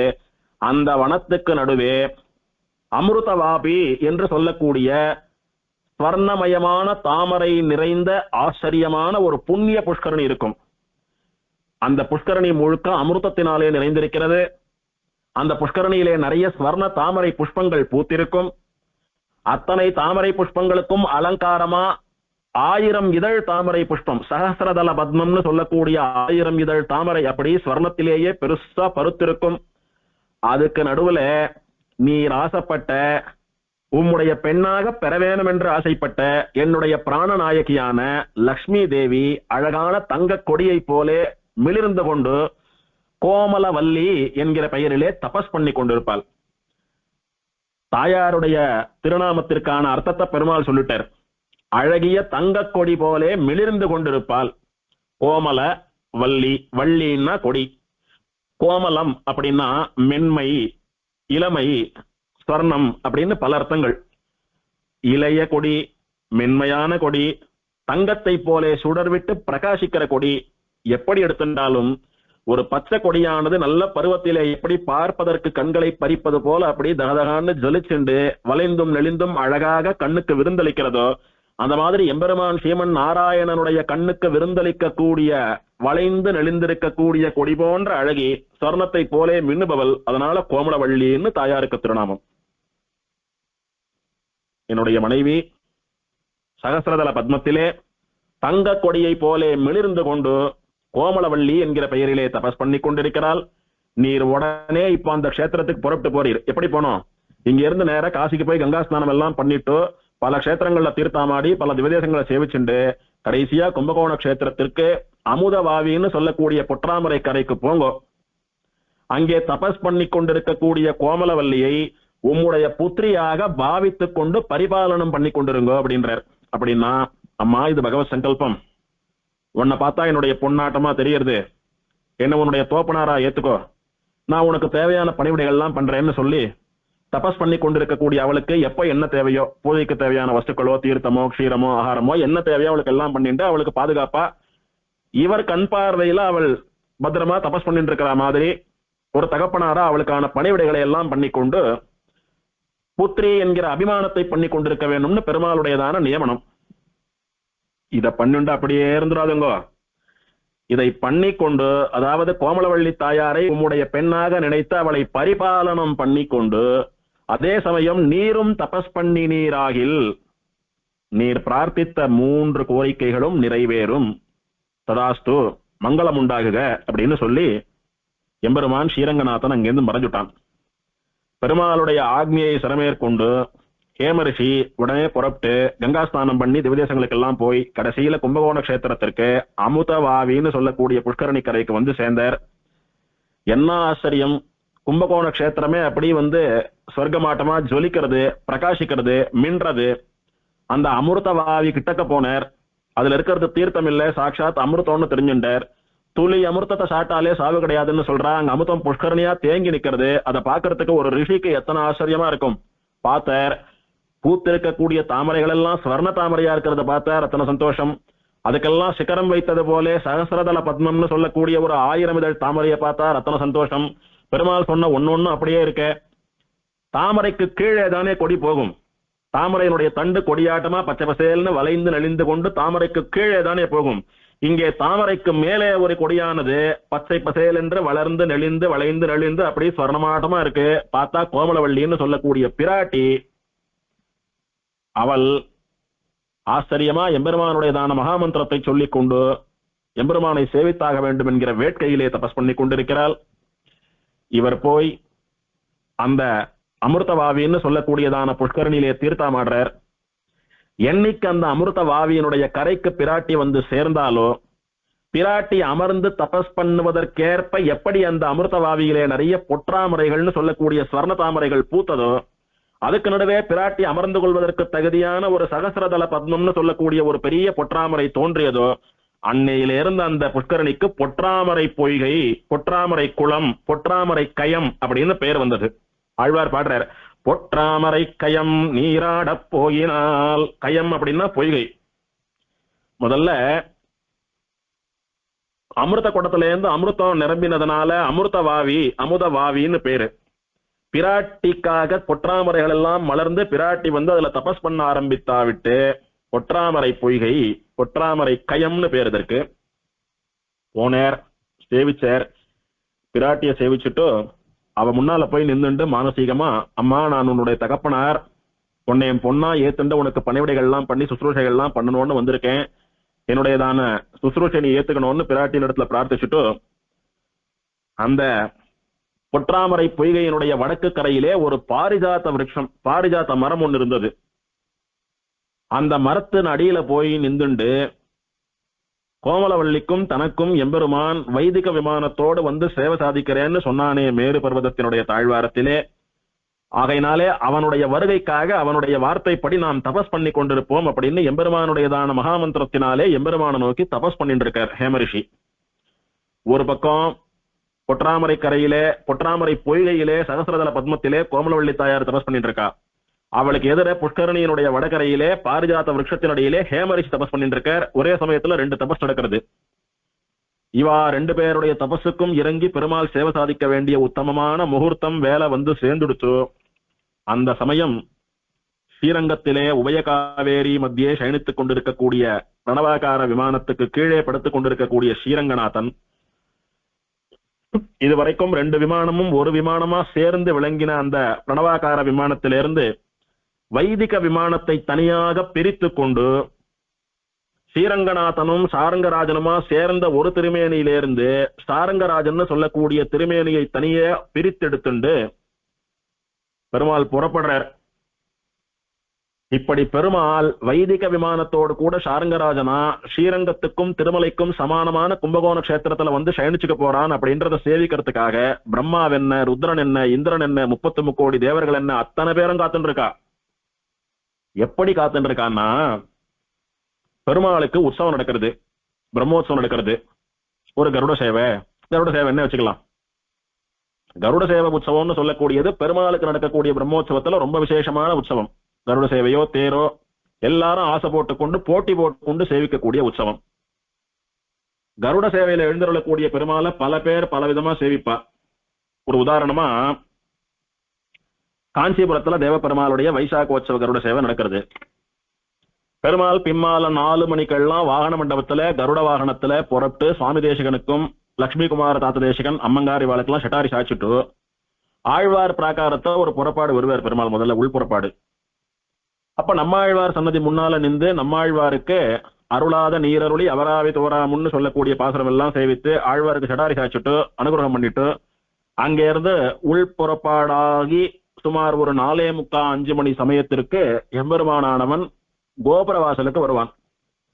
கோபுரவாசல் கிட்டக்க வரச்ச தொட்டையாச்சார சேவைன்னு சொல்லக்கூடிய சேவை பெருமாளை 2 கொடையால மறைச்சிட்டு ஒரு க்ஷணம் அந்த கொடை மறையிற சமயத்துக்குள்ள பெருமாள் திருக்கடிகையிலே தக்கான் குளக்கரையிலே போய் தொட்டையாச்சாரிய சுவாமிக்கு சேவை சாதிச்சுட்டு திரும்ப வந்துடுறான்னு ஐதிஹியம். அப்புறம் ஒரு 5 நிமிஷம் கழிச்சு அந்த கொடையை அப்படியே எடுத்தாலானா பெருமாளுக்கு ஆரத்தி ஆகும். அதுக்கு மேல புறப்பட்டு பெருமாள் வருவார். இதுல சேவிக்கிற அடியார்கள் பார்த்தா பெருமாள் வாகன மண்டபத்துல இருந்து வரையற அங்கேயே பெருமாளை சேவிக்கணும் அப்படின்னு சில பேர் ரொம்ப ஆசைப்பட்டு எப்படியோ முயற்சி பண்ணி குறைஞ்ச அளவுல இருக்கக்கூடிய அந்த டிக்கெட்ல ஒரு டிக்கெட்டை வாங்கிட்டு பணத்தை கொடுத்து யார் காலையோ கையிலயோ உழுந்து எப்படியாவது உள்ள நுழைஞ்சிடணும் அத்தனை கெடுபடியும் தாண்டின்னு 2-2:30 மணிக்கெல்லாம் உள்ள போய் 4:30 மணி வரைக்கும் 4 மணி வரைக்கும் பெருமாளுக்காக காத்துன்னு இருந்து ஒரு நாள் ராத்திரி தூக்கத்தை தியாகம் பண்ணிட்டு 2-2:30 மணிக்கெல்லாம் தீர்த்தாமாடி நெத்திக்கிட்டு மடியா கோவிலுக்கு போய் பெருமாளுக்காக காத்துன்னு இருந்து வாகன மண்டபத்திலேயே பெருமாளை சேவிக்கிறவாளும் உண்டு. நம்மாழ்வார் சன்னதி முன்னால பெருமாள் கருட வாகனத்துல எழுந்தருளி அருளாழி புட்கடவீர் புல் கருட வாகனத்தின் மேலே வரக்கூடிய அருளாழி பெருமானே தேவராஜா அப்படின்னு ஆழ்வார் மங்களாதாசனம் பண்ணிருக்கிறபடினாலே அந்த சேவை ஆழ்வாருக்கு அன்னைக்குதான் பிராப்தமாறுது. வருஷத்துல ஒரு நாள் கருட வாகனம்னா பெருமாள் அங்க வந்து சேவை கொடுக்குறான். அதனால அதை சேவிக்கணும். அந்த பாசுரம் சேவிக்கிற போது ஆழ்வாரையும் பெருமாளையும் கருட வாகனத்துல அனுபவிக்கணும். அந்த சேவையை சேவிக்கணும்னு சில பேர் அருளை செயல்ல ஊற்றம் இருக்கிறவா அங்க போகணும்னு நினைக்கிறா, அங்க போறா. சில பேர் எல்லாரும் பெருமாளை தேடி போறது சகஜம், ஆனா பெருமாள் அடியவரை தேடி வந்தார், அதுதான் விசேஷம். தொட்டையாச்சாரிய சுவாமிக்கு பெருமாள் சாதித்த சேவை தான் விசேஷம். அதனால தொட்டையாச்சார சுவாமி சேவை சேவிக்கணும் அப்படின்னு கோவில் வாசல்ல இருந்து சன்னதி தெரு கோடியில திருவடி கோயில் வரைக்கும் 1000கணக்கில் ஜனங்கள் அப்படி குவிந்து நிற்கிறா. ஜன சமுத்திரமா இருக்கு. அந்த கோஷ்டியில ஒருத்தரா இருந்து தொட்டையாச்சார சேவை சேவிக்கணும்னு ஆசைப்படுறவா சில பேர். தூப்புள்ள சுவாமி தேசிகன் சன்னதி வாசலுக்கு தேவ பெருமாள் எழுந்தருளி சுவாமி தேசிகனுக்கு சேவை கொடுக்கிறார், மாலை மாத்துகிறார். மாலை இல்லாத பெருமாளை சேவிக்கலாம், வெறும் புஷ்பசரங்களோட சேவிக்கலாம், திரும்பவும் மாலை சாத்தின்னு சேவிக்கலாம். அந்த மாலையை தேசிகனுக்கு அனுகிரகம் பண்ணி தேசிகனுக்கு மரியாதை ஆர்த்த சேவிக்கலாம். அப்படின்னு எல்லாம் சுவாமி தேசிகனுடைய மங்களாசாசனத்திலே தேவ பெருமாளை சேவிக்கணும் என்று ஆசைப்பட்டு சேவிக்கிற அடியார்கள் அங்க வந்து சேவிப்பா. இப்படி ஒரே கருட சேவை ஒரே பெருமாள் ஒரே உற்சவம்னு சொன்னாலும் அடியார்களுடைய அனுபவம் அப்படி இருக்கும். சில அடியார்கள் எல்லாம் எல்லாத்தையும் சேவிக்கணும் அப்படின்னு அந்த 10 நாளைக்கு சாப்பாடு தூக்கம் எல்லாத்தையும் மறந்துட்டு தூங்குறாளோ இல்லையோ சாப்பிடுறாளோ இல்லையோ எத்தையோ ஒண்ணு வாயில போட்டு பெருமாள் பின்னாடியே அப்படி சுத்தின்னு இருப்பா. பெருமாள் உத்திரியத்தை பிடிச்சுன்னு சுத்தின்னு இருப்பா. அவள்லாம் ஒரு சேவையும் விடாம சேவிக்கணும்னு வாகன மண்டபம், நம்மாழ்வார் சன்னதி, தொட்டையாச்சார் சேவை, சுவாமி தேசிகன் சன்னதி சேவை, குடம் மாத்துறது, வையாளி அப்படின்னு ஒன்னொன்னுத்தையும் சேவிப்பா. இதுல அடியன் கடைசியா சொன்ன கேட்டகரியில வந்துட்டா எல்லாம். இப்போ பிரம்மா, ருத்ரன், இந்திரன், தேவர்கள் அத்தனை பேரும் ஒரு காலத்துல சத்தியலோகத்துல பிரம்மாவால ஆராதிக்கப்பட்ட பிரணவாகார விமானம் ஸ்ரீரங்கநாதன். அவளை சத்தியலோகத்துல நாம எல்லாம் போய் சேவிச்சிருக்கோம். அதே பெருமாள் இப்ப ஸ்ரீரங்கத்துல இருக்காரு, சேவிக்க முடியறது சந்தோஷம். பல காலம் சூரிய மண்டலத்துல சூரியன் வைதிக விமானத்துல சாரங்கராஜனால ஆராதனை பண்ணிட்டு இருந்தான். வைவஸ்வத மனுவில இருந்து இக்ஷ்வாகு மகாராஜா வரைக்கும் அப்படியே பண்ணிட்டு இருந்தா. சும்மா இல்லாம இந்த இக்ஷ்வாகு மகாராஜா போய் 2 விமானத்தையும் வாங்கிட்டு வந்தான். அது வரைக்கும் 2 பெருமாளா சேவசாச்சின்னு இருந்தா. 2 பேரும் ஒன்னா கலந்துட்டா. வைதிக விமானத்தை சேவிக்க முடியாத போயிடுத்து, சாரங்கராஜனை சேவிக்க முடியாத போயிடுத்து. பல காலம் வைதிக விமானம் சேவையால, சாரங்கபாணி சேவையால இன்னைக்கு பெருமாளுடைய சங்கல்பம் கோமலவள்ளிக்கும் ஹேமரிஷிக்கும் அனுகிரகிக்க வேண்டிய காலம் முகூர்த்தம் வந்துவிட்டபடியினாலே பிரணவாகார விமானத்திலேருந்து வைதிக விமானம் தனியா வெளியில வரப்போறது. ஸ்ரீரங்கநாதனிடத்திலேருந்து சாரங்கபாணி வெளியில வரப்போறான். பல யுகங்கள் கழித்த அந்த சேவையை சேவிக்க போகிறோம் அப்படின்ற ஆசையில பிரணவாகார விமானத்திலேருந்து வைதிக விமானம் பிரிஞ்சு தனியா வருதே, அந்த சேவையே சேவிக்கணும். ஸ்ரீரங்கநாதன்ல இருந்து சாரங்கபாணி பெருமாள் பிரிந்து வரானே தனியா, அந்த சேவையே சேவிக்கணும். வந்த சாரங்கபாணி பெருமாள் அந்த வைதிக விமானத்துக்குள்ள போய் சயனிச்சுக்கிறானே, அந்த சேவையையும் சேவிக்கணும். பெருமாள் இல்லாத விமானத்தை தனியா சேவிக்கணும். வர பெருமாளை விமானம் இல்லாம தனியா சேவிக்கணும். வந்த பெருமாள் விமானத்துல போய் சயனிச்சுக்கிற அந்த சேவையை விமானத்தோடு கூட பெருமாளை சேவிக்கணும். இப்ப விமானத்திலே பெருமாள் சயனித்துக் கொண்டு விமானம் ஒரு இடத்துல இருக்கு. இப்போ மூலவராட்டமா அசையாம ஒரு இடத்துல இருக்கு. அப்படி அசையாமல் நிற்கக்கூடிய விமானத்தில் பெருமாள் சயனிச்சுன்னு இருக்கிற அந்த சேவையை சேவிக்கணும். இப்ப விமானத்துல பெருமாள் புறப்படுறார். ஸ்ரீரங்கத்திலேருந்து வைதிக விமானத்திலே சயனித்துக் கொண்டபடியே அப்படியே ஆகாச மார்க்கமா விமானமானது கும்பகோண கஷேத்திரத்துக்கு போறது. விமானத்துல சயனிச்சுண்டு பயணம் பண்ணக்கூடிய பெருமாளை, பெருமாளுடைய விமான புறப்பாட்டையும் சேவிக்கணும். ஸ்ரீரங்கத்துல விமானத்துல சேவிச்ச பெருமாள் தானே கும்பகோணத்துக்கு வர போறார். அதே பெருமாள் அதே விமானம் சேவிச்சாயிடுத்து ஸ்ரீரங்கத்திலேயே. திரும்ப கும்பகோணம் வேற போகணுமா? கிளம்பி ஆத்துக்கு போனா காரியம் பார்க்கலாமே அப்படின்னு நினைக்கல. ஸ்ரீரங்கத்துல வைதிக விமானத்துல சயனிச்சுட்டு இருந்த அமுதனை சேவிச்சோம்.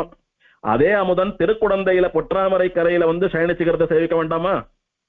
அந்த அமுதன் எழுந்து வந்து கோமலவள்ளி தாயாருக்கு சேவை சாதித்து அவளோட பேசி ஹேமரிஷியோடு பேசி ஹேமரிஷியனுடைய பெண்ணை கல்யாணம் பண்ணிட்டு கோமலவள்ளி சமேத அபரியாப்தாமிருத்தனா திருக்குடந்தையில வைதிக விமானத்து நிழல்ல கோயில் கொண்டு அரசால போறானே, அதை சேவிக்க வேணாமா? அதனால வாங்கோ, பெருமாள் புறப்பாட்டுல அன்வயிச்சுண்டு வேத பாராயணம் பண்ணிட்டு பெருமாளுடைய போலான்னு வைதிக விமானத்திலே சயனித்துக் கொண்டிருக்கக்கூடிய சாரங்கராஜனோடு கூட புறப்பாடா அப்படியே பிரம்மருத்ராஜி தேவதைகள்லாம் திருக்குடந்தைக்கு வர வழியில பெருமாளுக்கு பல சம்பிரமங்களை ஏற்படுத்துறா. அப்படின்னா விசேஷமான புஷ்ப ஏதானும் பூத்திருக்குன்னா உடனே ஒரு தேவன் ஓடுறான், அந்த புஷ்பத்தை பறிச்சுட்டு வரான், வைதிக விமானத்துல இருக்கிற சாரங்கராஜன் திருவடிகளில் சமர்ப்பிக்கிறான். ஒரு தேவ பெண் போறா, அப்சரஸ்திரீ போறா, உத்தமமான புஷ்பங்களை எல்லாம் தொடுத்து ஒரு க்ஷணத்துல மாலையாக்கினா பெருமாள் கழுத்துல சமர்ப்பிக்கிறா. அப்படி போற வழியில நல்ல ரசம் சொட்டக்கூடிய ஆச்சரியமான பழங்கள் இருந்தது. அதை கொண்டு காவிரி ஜலத்துல அலம்பினா பெருமாளுக்கு கண்டருளை பண்ணா. விசேஷமான பசு கூட்டங்கள்லாம் இருந்தது, பாலை கலந்தா பெருமாளுக்கு பால் அம்சம் பண்ணா. இப்படி எம்பெருமானுக்கு என்னென்ன உபச்சாரங்கள்லாம் பண்ண முடியுமோ அதெல்லாம் வழிநடை உபச்சாரங்கள். பெருமாள் கோவில்ல இருந்து புறப்படுறார், ஊரெல்லாம் சுத்திண்டு வந்து திரும்ப கோவிலுக்கு வர்றார். போன பெருமாள் எப்படி போனாரோ அப்படியே வரையறா. போறச்சு சாதாரணமா தான் போறார். கோவில் வாசல்ல ஒரு கற்பூர ஆரத்தி ஆறுது. ஒரு ஆத்துலயும் வாழைப்பழம், கல்கண்டு, முந்திரி பருப்பு, தேங்காய், திராட்சை பழம், கமலா பழம், எத்தனை அம்சேரர் பெருமாள். அடியவர்கள் எத்தனை அன்போடு கொடுக்கக்கூடிய அத்தனை வஸ்துக்களையும் ஆசத்தீர சாப்பிடுறானே கிருஷ்ணாவதாரத்துல வாங்கி சாட்டா மாதிரி. அந்த மாதிரி ரொம்ப நாள் கழித்த வைதிக விமானத்தோட கூட புறப்பாடு கண்டருளுகிற இந்த அமுதனுக்கு நாம வழியார உபசாரங்கள் பண்ண வேண்டாமா அப்படின்னு இந்த இத்தனை தேவர்களும் தேவ ஸ்திரீகளும் வழிநடுவே பல சம்பிரமங்களை பல உபசாரங்களை பெருமாளுக்கு பண்ணி கொண்டு வந்து கிட்டத்தட்ட ஸ்ரீரங்கத்துக்கும் கும்பகோணத்துக்கும் ஒரு பிரம்மோற்சவ புறப்பாடாட்டமே கண்டருள்றான் பெருமாள். கண்டருளி திருக்குடந்தைக்கு வந்து சேர்ந்த நாள் மகர சங்கிரமண புண்ணிய காலம் என்று சொல்லக்கூடிய மகர சங்கராந்தி நன்னாள், பொங்கல் பண்டிகைன்னு சொல்லக்கூடிய தை மாத பிறப்பு அன்னைக்கு எம்பெருமான் மகர சங்கராந்தின்னு சொல்லக்கூடிய உத்தராயணத்தினுடைய முதல் நாள் தை மாசம் 1ஆம் தேதி பொங்கல் பண்டிகை அன்னைக்கு மத்தியானம் சூரியன் ஆகாசத்து நடுவிலே இருக்கக்கூடிய உச்சி பகல் பொழுது ரிஷப லக்னத்திலே கோட்டி சூரிய பிரகாசமான தன்னுடைய சாரங்கபாணின்னு சொல்லக்கூடிய பிரகாசிக்கிற திருமேனியோடு கூட கும்பகோணம் என்கிற மகாக்ஷேத்திரத்திலே பொற்றாமரை புஷ்கரணியினுடைய கரையிலே கோமலவள்ளி தாயாருக்கும் ஹேம மகரிஷிக்கும் பெருமாள் காட்சி கொடுத்தருளினான். தபஸ் பண்ணிட்டு இருக்கா. பெருமாளுடைய 1000 கோடி சூரியன்களையும் விஞ்சக்கூடிய தேஜஸ் அப்படியே கண்ணை பறிக்கிறது. பிராட்டி கண்ணை மூடிட்டு தான் தபஸ் பண்ணிட்டு இருக்கா. எத்தனையோ காலமா பொற்றாமரையில தபஸ் பண்ணிட்டு இருக்கோம். என்னைக்கு ஒரு நாளும் இப்படி விசேஷமா கண்ணு கூசினதில்லை. இன்னைக்கு என்ன கண்ணு இப்படி கூசுறது, எதிரில என்ன இருக்குன்னு பார்க்கலான்னு கண்ணை திறந்து பார்க்கிறா. இதே கூச்சம் தபஸ் பண்ணி கொண்டிருக்கக்கூடிய ஹேம ரிஷிக்கும் ஏற்பட்டது. 2 பேரும் கண்ணை திறந்து பார்த்தா கண்ணுக்கு முன்னால எம்பெருமான் சாரங்கராஜன் வைதிக விமானத்திலிருந்து இறங்கி வந்து அத்தியாச்சரியமா சேவை கொடுத்துட்டு இருக்கான். மேல தகிச்சுட்டு இருக்கிற சூரியன் உச்சி வெயில்ல இருக்கான். அவனுடையதான பிரகாசம் எல்லாம் ஒண்ணும் இல்லைன்னு சொல்லும்படியா இந்த எம்பெருமானுக்கு முன்னாலே சூரியன் விட்டில் பூச்சி அளவுக்கு கூட இல்ல, அந்த அளவுக்கு அவருடைய பிரகாசம் குன்றி போயிடுத்து. அந்த மாதிரி ஒரு உத்தமமான தேஜஸ் பிரகாசத்தோட கூட எம்பெருமான் வந்து சேவை சாதிக்கிறான். கோமலவள்ளி நாச்சியாருக்கும் ஹேமரிஷிக்கும் காலநேமி முகான் தைத்யான் ஜித்வா ஷாருங்கதர பிரபு போகீந்திரசயனே திவ்யேஷயானஹ கமலேக்ஷணஹ ஸ்ரீயா பூம்யா சமாயுக்தஹ தத்விமானேஸ்வரஹ பிரபு சர்வலோகஹிதார்த்தாய கும்பகோணாபிதம் சுபம் மாகரே சங்கிரமே புண்யே விருஷலக்னே சுபாவஹே மத்யம் கதே தினகரே தத்விமானேன சம்யுதஹ பத்மாயா சைவ ஹேமஸ்ய பிரத்யக்ஷோ அபூத் ததா த்விஜா.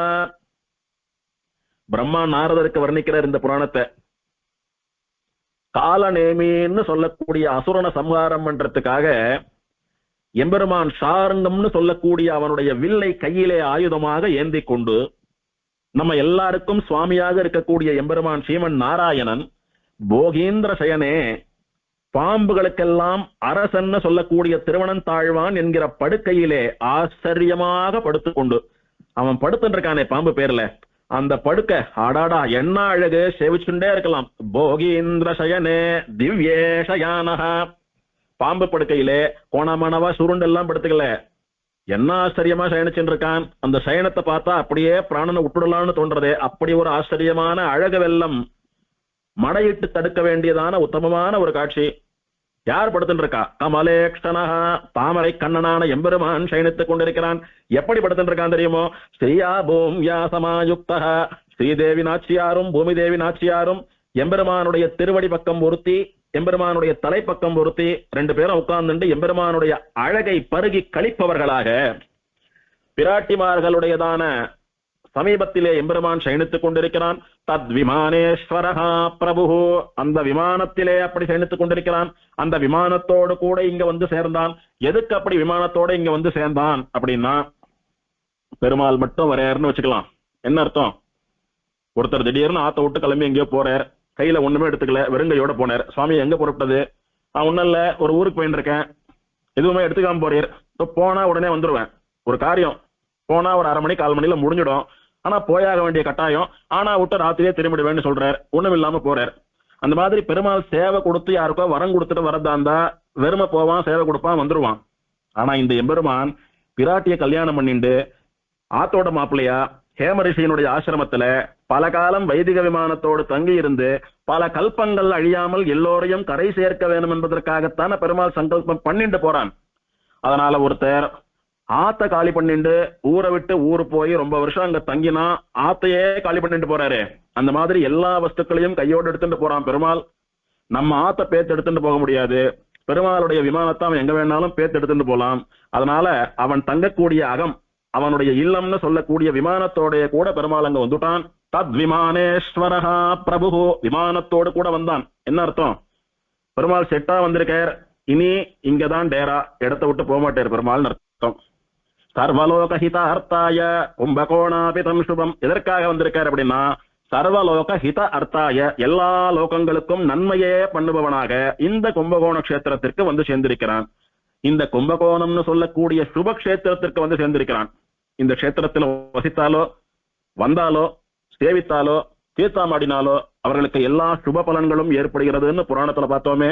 அப்படி எல்லாருக்கும் சுப பலன்களையே தரக்கூடிய திருக்குடந்தைக்கு வந்து சேர்ந்தான். எப்ப வந்து சேர்ந்தான்? மகரே சங்கிரமே புண்ணியே, மகர சங்கராந்தின்னு சொல்லக்கூடிய புண்ணிய காலத்திலே ரிஷப லக்னத்திலே எம்பெருமான் நல்ல மனசோடு கூட வந்தான். எப்போ வந்தான் அப்படின்னா, சூரியன் சொல்லக்கூடியவன் மத்தியானம் உச்சி வெயில்ல இருக்கக்கூடிய சமயத்திலே வந்தான். வந்து பத்மாயாச்ச ஏவ ஹேமஸ்ய பிரத்யக்ஷோ அபூத்.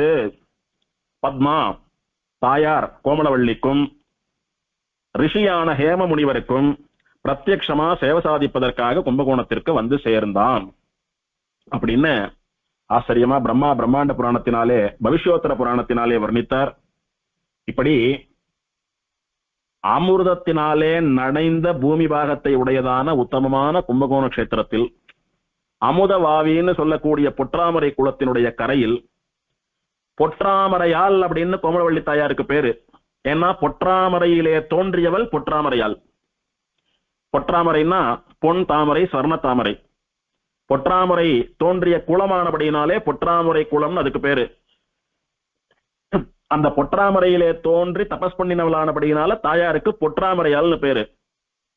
அந்த பொற்றாமரையாலான கோமலவள்ளியினுடைய கணவனானபடியினால பெருமாளுக்கு பொற்றாமரையால் தன் கேள்வன் அப்படின்னு ஆழ்வார் பேர் சொல்றார். யாரவன்? ஆறாவமுதன்னு சொல்லக்கூடிய சாரங்கபாணி பெருமாள்.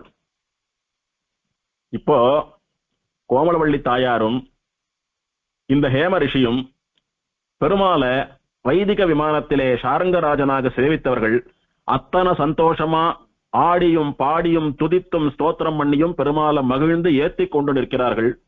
ரொம்ப நாள் கழித்து பிரிந்த தன்னுடைய மனைவியை கண்ட பெருமாளுக்கு அத்தனை சந்தோஷம். இந்த ரிஷியான ஹேம முனிவருக்கு கூட பெருமாள் அப்புறம் தான் அனுகிரகம் பண்ண போறார். முதல்ல அகலகில்லேன் இறையும் என்று அலர்மேல் மங்கை உரை மார்பனானபடியினாலே முதல்ல கோமலவள்ளி தாயாரை கண்டவன் இனியும் இவ்வளவு ஒரு க்ஷணம் தவறவிடக்கூடாது அப்படின்னு சந்தோஷத்தோட கூட அவளிலிருந்து ஒரு பிரதிமை, அதாவது பிராட்டி அந்த பொற்றாமரையில நின்னபடி பெருமாளை சேவிச்சுட்டு இருக்கா. அந்த பிராட்டியிலிருந்து இன்னொரு பிராட்டியை வர வைக்கிறான் பெருமாள். ஒரு பிராட்டிய 2 அவதாரமா வரா, 2 ஃபார்ம்ல வரா. அதுல முதல்ல அந்த பிராட்டியிலிருந்து வந்த ஒரு பிராட்டியை தன்னுடைய திருமார்பிலே வைத்துக் கொள்கிறான் பெருமாள். அதாவது எந்த பிராட்டி என்னுடைய வாசஸ்தானம்னு கூட பார்க்காமல் உன்னுடைய அடியவர் காலாலே உதைத்து என்னை அவமானப்படுத்தி விட்டார், அதுக்கு ஒரு வார்த்தை கூட கோச்சுண்டு அவரை தண்டிக்காம அவர் கால் வலிக்கிறதான்னு தடவி கொடுத்து என் மேல வந்து உதாசீனா இருந்துட்டேன்னு கோச்சுண்டு வந்தாலோ அதுல இருந்து இந்த மார்பிள பிராட்டி வசிக்கல. எனக்கு ரொம்ப கஷ்டமா இருக்கு பிராட்டி இல்லாம. எந்த பிராட்டி இல்லாமல் என்னுடைய மார்பானது அழகு குன்றி ஒளி குன்றி போயிருக்கிறதோ அந்த இடத்துல முதல்ல என்னுடைய ஆமடியாலை அமர வைத்து அழகு பார்த்து எனக்கு தெம்பு, புது தெம்பு, ஒரு பிராணன் வருவது போல இப்போதான் உயிர் வந்ததுன்னு சொல்லும்படியா என்ன ஆக்கணும் அப்படின்றதுக்காக எம்பெருமானானவன் முதல்ல பிராட்டியினுடைய ஒரு வடிவத்தை எடுத்து தன்னுடைய திருமார்பிலே ஏற்றுக்கொள்கிறான். இன்னொரு வடிவமா அந்த தாமரமலர்ல நின்றுருக்காளே பிராட்டி, அவளை அழைத்து ஹேம ரிஷியினுடைய பக்கத்திலே இருக்க வைத்து ஹேம ரிஷியை பார்த்து பெருமாள் சொல்றார், ஹே ரிஷியே, பரம பக்தரான உம்முடைய தபஸ்னால நான் மகிழ்ந்தேன். உம்முடைய பிரார்த்தனைப்படி உம்முடைய கன்னியக்கையான இந்த கோமலவள்ளியை எனக்கு கன்னிகாதானம் பண்ணி கொடுங்கள், நான் முறைப்படி அவளை கல்யாணம் பண்ணிக்கிறேன் அப்படின்னு பெருமாள் பெண் கேட்கிறான். ரிஷியானவரும் பெருமாள் அவதாரம் பண்ணின அந்த ரிஷபலக்னத்திலேயே மத்தியானம் அந்த உத்தமமான அபிஜித் முகூர்த்தத்திலேயே கோமலவள்ளி தாயாரை சாரங்கராஜ பெருமாளுக்கு ஸ்ரீபாஞ்சராத்திர விதிப்படி கல்யாணம் பண்ணி கொடுக்கிறார். ஸ்ரீரங்கத்துல பிரணவாகார விமானத்திலேருந்து வைதிக விமானம் பிரிஞ்சு வந்தது, ஸ்ரீரங்கநாதன் இடத்திலேருந்து அமுதன் பிரிஞ்சு வந்தானே, அங்கிருந்து வைதிக விமானத்தையும் அமுதனையும் வழியார உபசரித்து சேவித்துக் கொண்டு வந்தார்களே பிரம்மா ருத்ரன் முதலான 30 கோடி தேவர்களும். எங்க போனாவெல்லாம் பொற்றாமரை குளத்தை சுத்தி ஆகாசத்துல வட்டமிட்டு இருக்கிறா. திருமலையிலே ஸ்ரீனிவாச கல்யாணத்தின் போது அத்தனை பேரும் கூட இருந்தா. ஸ்ரீனிவாச கல்யாணம் அப்படின்ற சிற்பத்தையோ படத்தையோ எங்க பார்த்தாலும் பெருமாள் பிராட்டி 2 பேரும் கல்யாண கோலத்துல இருப்பா, சுத்தி எல்லா தேவர்களும் நிப்பா. ஆனா இங்கே பொற்றாமரை கரையில கோமலவள்ளி தாயார், ஹேம ரிஷி, அமுதன் 3 பேர் தான் நிக்கிறா. பிரம்மருத்ராதி அத்தனை தேவதைகளும் ஆகாசத்துல மலர் மாறி பொழிந்து அவர்களை ஆசீர்வதிப்பதற்காகவும் கொண்டாடுவதற்காகவும் மேல நின்று இருக்கா, சுத்தி வட்டமிட்டு நிக்கிறா. இப்போ ஹேம ரிஷியானவர் முறைப்படி ஸ்ரீபாஞ்சராத்திராகம விதிப்படி கோமலவள்ளி தாயாரை சாரங்கபாணி பெருமாளுக்கு கல்யாணம் பண்ணி கொடுக்கிறார். தை பொங்கல் மகர சங்கராந்தி அன்னைக்கு பெருமாளுக்கும் பிராட்டிக்கும் திருக்கல்யாணம் நடந்தது. இப்போ ஹேம ரிஷியினுடைய பெண்ணானவள் சாரங்கராஜ பெருமானுடைய தர்மபத்னி ஆயிட்டா. இப்போ பிராட்டியும் பெருமாளும் சேர்த்து சேவை சாதிக்கிறா. கோமலவள்ளி தாயார் சமேத அபர்யாப்தாமிருதனை ஹேம ரிஷியானவர் சேவிக்கிறார். இப்படிதான ஸ்ரீவைகுண்டத்துல நிம்மதியா சந்தோஷமா பேசிண்டு உல்லாசமா ஆனந்தமா இருந்தீங்கோ. யார் கண்டுபட்டதோ தெரியலையே, நான் என்னுடைய மடக்கோபத்தினால உங்களுடைய மார்பிலே உதைத்து களங்கப்படுத்தி பிராட்டியானவள் உங்களை பிரிந்து வருவதற்கு காரணமாக இருந்து இத்தனை அந்யோன்யமான திவ்ய தம்பதிகள் நீங்கள் பிரிந்திருக்கும்படியான அபராதத்தை பண்ணிவிட்டேனே. இப்போதே நான் பிழைத்தேன், எனக்கு இப்பதான் உயிர் வந்தது. இதனால் வரைக்கும் நடமாடக்கூடிய ஏதோ ஒன்னா இருந்துருந்தேன். இப்ப திரும்பவும் நீங்க 2 பேரும் சேர்ந்து சந்தோஷமா கை கோத்துண்டு திவ்ய தம்பதிகளா சேவை சாதிக்கிற இந்த சேர்த்தியை பார்த்த உடனே தான் எனக்கு பிராணனே வந்தது. இந்த ஆச்சரியமான அந்யோன்ய தாம்பத்தியத்தோட கூடிய அழகு மிளிரக்கூடிய இந்த சேர்த்தி சேவையிலே பல கல்ப கோட்டி காலங்களெல்லாம் கூட இந்த க்ஷேத்திரத்தில் வைதிக விமான நிழலிலே இருந்து கொண்டு பல உற்சவங்களை கண்டருளிக் கொண்டு தேவர்கள், ரிஷிகள், அடியவர்கள், மனுஷால்னு எல்லாரையும் அனுகிரகித்துக் கொண்டு எழுந்தருளிருக்க வேணும் அப்படின்னு ஹேம ரிஷியானவர் பிரார்த்திக்கிறார். பெருமாள் அப்படியே ஆகட்டும் ததாஸ்துன்னு சொல்றார். ஹேம ரிஷி இப்படி கோமலவள்ளி தாயாரும் ஆறாவத பெருமாளும் வைதிக விமான நிழல்ல சந்தோஷமா வாழ்ந்து வருகிற அந்த காட்சியை சேவித்துக் கொண்டு அனுபவித்துக் கொண்டு நித்தியப்படி பெருமாள் பிராட்டிக்கு திருவாராதனம் எல்லாம் பண்ணிட்டு நித்தியோத்சவங்கள், பக்ஷோத்சவங்கள், மாசோத்சவங்களை எல்லாம் பண்ணி வச்சுட்டு வர. இப்படி ஒரு வருஷம் போயிடுத்து. திரும்பி பார்க்கறதுக்குள்ள ஒரு வருஷம் வந்துட்டுன்னு சொல்றோம் இல்லையோ, ஒரு வருஷம் போயிடுத்து. பெருமாள் பிராட்டிக்கு சேவை சாதித்து பிராட்டியை கல்யாணம் பண்ணி கொண்ட அந்த தை பொங்கல் பண்டிகை நாள் வரப்போறது, மகர சங்கராந்தி வரப்போறது. ரிஷி பார்த்தார், மகர சங்கராந்தி அன்னைக்கு தான் அமுதனுடைய திரு அவதாரம். அமுதனுக்கு என்னைக்கு அவதார உற்சவம் அப்படின்னா மகர சங்கராந்தின்னு சொல்லக்கூடிய பொங்கல் பண்டிகை அன்னைக்கு உச்சிகாலத்திலே அமுதனுடைய திரு அவதாரம். அதனால பெருமாள்களுக்கெல்லாம் அவளுடைய அவதார தினத்தன்னைக்கு தீர்த்தவாரி ஆகும்படியா பிரம்மோற்சவம் பண்ணி வைக்கிறது வழக்கம். ஒன்னும் ஒரு வருஷம் ஆயிடுத்து. பெருமாளுடைய முதல் பிறந்த நாள். பெருமாளுக்கு விசேஷமா ஸ்ரீபாஞ்சராத்திராகமப்படி பிரம்மோற்சவம் பண்ணி வைக்க வேணும்னு ஹேம ரிஷி சங்கல்பிச்சார். பெருமாள் பிராட்டியை பிரார்த்திச்சு அனுமதியை வாங்கிட்டார். வாங்கினுட்டு ஸ்ரீபாஞ்சராத்திர அர்ச்சகாலான மகான்களை கொண்டு எம்பெருமானுக்கு முறைப்படி முதல்ல மகர சங்கராந்தி பிரம்மோற்சவம்னு சொல்லக்கூடிய உற்சவத்தை பண்ணி வைத்தார். இந்த உற்சவம் 10 நாள். 9ஆம் நாள் தேர், கார்த்தால தேர், ராத்திரி தீர்த்தவாரியோட உற்சவம் முடியணும். அப்போ தை பொங்கல் அன்னைக்கு தேர் வரணும்னு சொன்னா மார்கழி மாசத்திலேயே 8 நாள் பிரம்மோற்சவம் போயிடும். பொங்கல் பண்டிகை அன்னைக்கு தேரு, மறுநாள் கொடி இறங்கணும். அதனால ஒரு வருஷமும் இந்த தை பிரம்மோற்சவம்னு சொல்லக்கூடியது மார்கழி மாசத்திலேயே வந்துடும் கடைசியில. அதனால திருக்குடந்தை அமுதனுக்கு மட்டும் அத்தியனோற்சவம் மற்ற திவதேசங்கள்ல நடக்கிறது போல நடக்காது. எப்படி நடக்கும்னா கண்ணை மூடிண்டு ஞாபகம் வச்சுக்கலாம். மார்கழி 1ல இருந்து 10 வரைக்கும் பகல் 10, மார்கழி 11ல இருந்து 20 வரைக்கும் ராப்பத்து, மார்கழி 21 அன்னைக்கு ஏற்பா சாத்துமரை, மார்கழி 22 அன்னைக்கு தேசிக பிரபந்த சாத்துமரை, மறுநாளோ அதுக்கு மறுநாளோ கொடியேறி பிரம்மோற்சவம் ஆரம்பம். பொங்கல் பண்டிகை அன்னைக்கு எல்லா ஜனங்களும் ஆத்துல பொங்கப்பானை வைக்கிறாலோ இல்லையோ அமுதனுக்கு முன்னால கை கூப்பி கொண்டு ஷாருங்கா ஷாருங்கா அப்படின்னு ஜனங்கள்லாம் அப்படி லட்சக்கணக்கில் கத்திண்டு வரும் பெருமாள் பின்னாடி. அப்படி ஜனசமுத்திரத்துக்கு நடுவே அவ்வளோ பெரிய தேர்ல எம்பெருமான் ஷாருங்கராஜன் உபயநாச்சிமார்களோட சேவை சாதிக்கக்கூடிய உத்தமமான அவனுடைய திரு அவதார தினம் மகர சங்கராந்தின்னு சொல்லக்கூடிய தினம். அந்த கும்பகோணத்து வாசிகளுக்கெல்லாம் ஆத்துல பொங்க பானையை வச்சு பெருமாளுக்கு திருவாராதனம் பண்றதெல்லாம் கூட செகண்டரி. அவளுக்கு பொங்க பண்டிகை அன்னைக்கு அமுதனுடைய தேரை இழுக்கணும், அமுதனை தேர்ல சேவிக்கணும், அமுதனுடைய தேருக்கு முன்னால நின்று ஷாருங்கா ஷாருங்கான்னு கத்தணும். அதுதான் அவளுக்கு பொங்கல் பண்டிகை. இப்படி இன்னைக்கும் கூட அடியார்களை அனுகிரகித்துக் கொண்டு எம்பெருமான் ரொம்ப ஆச்சரியமாக அந்த கும்பகோணத்திலே எல்லா உற்சவங்களையும் கண்டருளி கொண்டிருக்கிறான். இப்படி முதல் வருஷம் பூர்த்தியானவாறே பாஞ்சராத்திர அர்ச்சகாலை கொண்டு ஹேமரிஷியானவர் பெருமாளுக்கு அவதார பிரம்மோற்சவத்தை பண்ணி வைத்து மகர சங்கராந்தி அன்னைக்கு பெருமாளை திருத்தேரிலே எழுந்தருள பண்ணி பவனி வரச் செய்து திருத்தேர் உற்சவம் முடிந்து எந்த புஷ்கரணி கரையிலே பெருமாள் கோமலவள்ளி தாயாருக்கு சேவை சாதித்தாரோ அந்த பொற்றாமரை புஷ்கரணியிலே, ஹேம புஷ்கரணியிலே, லக்ஷ்மி தீர்த்தத்திலே பெருமாளுக்கு தீர்த்தவாரியையும் பண்ணி வைத்து மறுநாள் கொடியறைக்கு பிரம்மோற்சவத்தை நன்னா பண்ணி முடித்தார். பெருமாளும் பிராட்டியும் ரிஷியினால பண்ணப்பட்ட இந்த உற்சவங்களை எல்லாம் அனுபவித்துக் கொண்டு அங்கேயே பல காலம் வாசம் பண்ணிட்டு வந்தார். இன்னைக்கும் ஹேம ரிஷியானவர் பண்ணி வைத்த இந்த உற்சவம் விடாம தொடர்ந்து நடக்கிறது. இன்னைக்கும் தை 1ஆம் தேதி பொங்கல் பண்டிகை அன்னைக்கு மகர சங்கராந்தி அன்னைக்கு எம்பெருமானுக்கு விசேஷமான திருத்தேர் உற்சவம், பொங்கல் தேர்னே பேரு. இதுக்கு மேற்பட்டதான சரித்திரங்களை அடுத்த உபன்யாசத்துல பார்க்கலாம். வந்தாய் என் மனத்தே வந்து நீ புகுந்த பின்னை எந்தாய் போய் அறியாய் இதுவே அமையாதோ கொந்தார் பைம்பொழில் சூழ் குடந்தை கிடந்து வந்தமைந்தா உன்னை என்றும் மறவாமை பெற்றேனே. ஸ்ரீமதே கோமளவள்ளி நாயிகா சமேத ஸ்ரீ அபர்யாப்தாமிருத பரபிரம்மனே நமः. ஆழ்வாரெம்பெருமானார் சீரார் தூப்புள் திருவேங்கடமுடையான் திருவடிகளே சரணம்.